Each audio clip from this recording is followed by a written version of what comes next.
isang tips paano agad makakuha ng stocks lalo na kung nagmamadali ka. Yo, what's up? Ako nga pala si Jeff Cinco, isang entrepreneur at isa ring content creator dito sa Davao del Sur. At ngayong araw na to mga boss ay nandito na tayo sa Davao, no? Kasi kukuha nga tayo ng stocks. Pero dito lang tayo sa sasakyan kasi nga bago natin yan itutuloy mga boss, na ikwento ko lang dati, no, noong nag-start pa yung business namin 2021, no, pag kumuha kami ng stocks, pumupunta kami doon sa supplier talaga, namimili, titingnan kung ano yung meron, ano yung wala. So marami pa tayong oras na konsumuhin yan, no, magasto sa oras, lalo na pag busy tayo kasi nga marami naman talaga tayong ginagawa. So ngayon, ang tips na ibibigay ko sa iyo ay ang 50 technique. Yan, napakagandang tips yan, lalo na pag nagmamadali ka.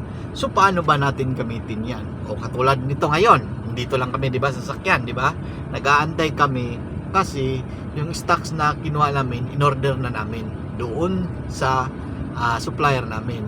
At ang maganda rito, aantayin lang namin siya dito sa sa may gilid ng kalsada kasi ihahatid lang nila. So paano nangyari yun, no?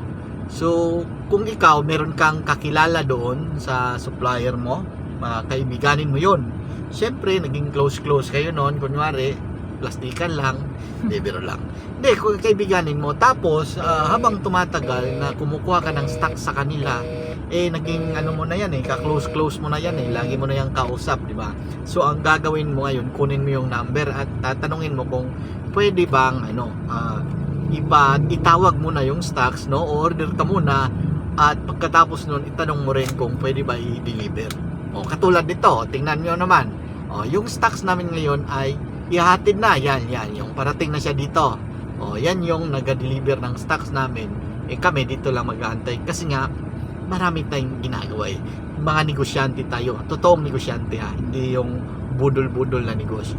So yan lang muna ang tips ko ngayong araw na to, kasi nga meron pa kaming iikutan na mga stocks din, pupuntahan din namin. Medyo late yung isa, 11:45 na, time check natin, at dito na tayo sa Davao.